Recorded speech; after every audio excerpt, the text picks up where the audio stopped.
Thank you very much. If I could just make one very tiny correction, frankly, I haven't been an ambassador to the United States. I have been a deputy chief of mission. Yeah, I do apologize for this kind of correction. Well, first of all, thank you for this opportunity to speak, to address the very distinguished and accomplished audience. First of all, I just wanted to underscore that I do not even pretend to be an expert on anything, frankly. And one of the, I guess, peculiarities of being diplomat, sometimes you get to speak on issues that you're not expert on. So I guess this is one of my I guess excuses of speaking such issue as a connectivity. Well, title of my today's remarks is the connectivity between Central Asia, Baltics, and the European Union, a view from Uzbekistan. And from the outset, I would like to make clear that connectivity is a pretty comprehensive term that encompasses many dimensions of country to country, region to region, and as well as people to people interactions. Therefore, and in the interest of time, I will be focusing on some of the aspects of what is widely regarded as connectivity. So let me start with the Central Asia. First of all, over the last 5 years, thanks to common efforts of Central Asian leaders, a new political atmosphere of trust and good neighborliness has been created in the region within a historically short period of time. A vivid example of that is the consultative meetings of the Central Asian presidents initiated by President Mirziyoyev. So countries held 3 rounds of summits with the focus on a new impetus, I should say, to partnership in trade, economics, energy, cultural, and humanitarian spheres of cooperation. And mutually acceptable agreements have been reached on many pressing issues ranging from rational use of water and energy resources to delimitation and demarcation of state borders. And special attention is paid to removal of various restrictions and barriers hindering connectivity, including in the transport sector.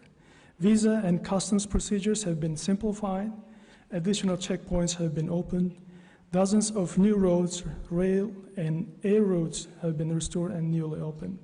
However, we realize that these measures are not enough, and frankly, far from it. For example, Uzbekistan, being one of the world's 2 doubly landlocked countries, incurs substantial transport and transit costs reaching up to 80% of the value of exported products. Freight carriers lose up to 40% of their time to transport goods due to imperfect customs procedures. The need to solve these problems is dictated also by persisting transport isolation of Central Asia, preventing it from deeper integration into the global supply chains. For example, the cost of shipping a container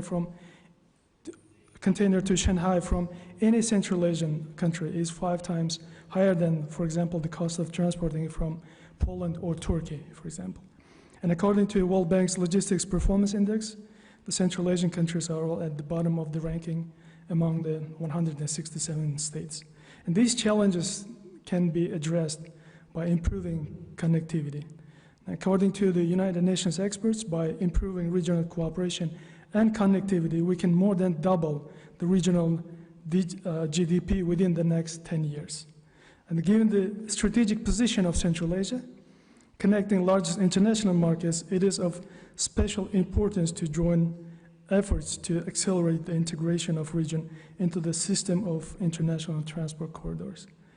With this in mind, Uzbekistan, under the leadership of President Mirziyoyev, put forward a number of initiatives aimed at improving connectivity not only in Central Asia, but also between Central Asia and other regions. And one project I would like to make special focus is the project of construction on railroads Mazar-e-Sharif, Kabul, Peshawar. In April 2019, a financial consortium consisting of 5 countries, Russia, Kazakhstan, Uzbekistan, Afghanistan, and Pakistan, was created in Tashkent for the construction of this project with an estimated cost of $5 billion. And last February, the roadmap was signed by Uzbekistan, Pakistan, and Afghanistan.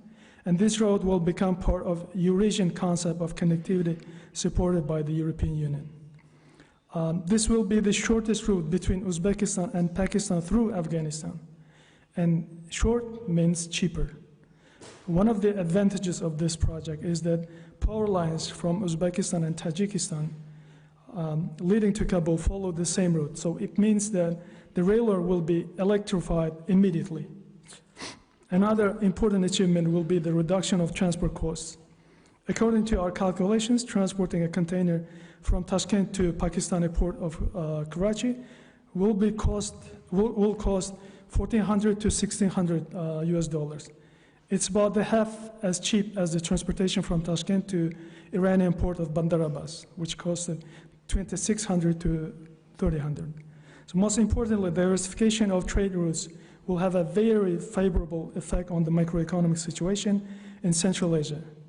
According to World Bank experts, for the removal of geographical barriers to trade with the outside world could increase the aggregate GDP of the Central Asian states by at least 15%.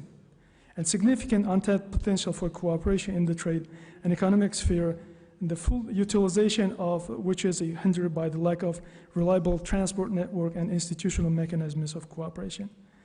In particular, the volume of mutual trade between Central Asian and South Asian countries is under 6 billion. These figures are significantly lower if we compare the numbers from the South Asian perspective. South Asian regional trade stands with the outside world stands at 1.4 trillion US dollars. It's nothing to compare in terms of numbers. At the same time, South Asia's total imports have been growing steadily since 2009, reaching almost 800 billion in 2020. And such a situation makes the South Asian market one of the most important for the Central Asian countries. And frankly, not only for Central Asian countries, even for the European Union, maybe. In addition, with a combined population of almost 2 billion, which is a 24% of the world's population, and a GDP of 3.5 trillion, South Asia is the fastest growing region in the world. Frankly, I can go on, and one might be actually interested in what is the relevance of the South Asian, and my title is the Central Asia and the European Union. But I think there is I can quote actually Mr. Borrell, who just recently participated at a high-level international conference that we hosted in Tashkent on connectivity issues between Central Asia and South Asia. He said that the connecting Central Asia with the new trade routes through South Asia is a really transformative opportunity. And also there is a deeper connectivity between Central Asia and the European Union maybe we can think of. According to, again, Mr. Borrell, over the past decade, foreign direct investment into Central Asia amounted overall to 217 billion euros. And 40% of this, which stands over a 105 billion euros, came from the European Union member countries. This means that Europe is not the only biggest trading partner, but also by far the biggest investor in our region. And according to the European Commission, under the presidency of Shavkat Mirziyoyev, the volume of trade between the European Union and Uzbekistan increased from 1.75 billion euros in 2016 to 2.68 billion euros in 2019. And also, I would like to note the timing of this, very pleasant opportunity, I would say, that granting the Uzbekistan the status of GSP Plus beneficiary will allow not only to increase exports, but also significantly increase the inflow of European investments and advanced technologies to Uzbekistan and create new jobs. It will also make it easier for the Republic to connect to global supply and value chains, expand the range of exports, and in this context, in the context of still ongoing pandemic, GSP Plus will allow Uzbekistan to concentrate on emerging from the coronavirus crisis, relying heavily on trade with the European Union. And also, I wanted to note that the Riga supported Tashkent's aspirations to obtain this status and actively called on Brussels to speed up the decision-making process in order to assist in overcoming the consequences of the pandemic. And at the same time, Uzbekistan with GSP Plus status and Latvia's new interest in the development of traditional transport, communication, and logistics ties between the countries can seriously spur further growth and the volume of mutual trade, not only with Latvia, but also with the entire Baltic region. And according to statistics, total trade turnover of Uzbekistan with the Baltic countries reaches approximately $1 billion. Experts believe that in the future there is a high possibility, at least a twofold increase in the volume of trade, in part due to or thanks to the GSP Plus status. In addition, Uzbekistan and Central Asian region are in the focus of the European Union's connectivity strategy, which aims to connect Europe with Asia.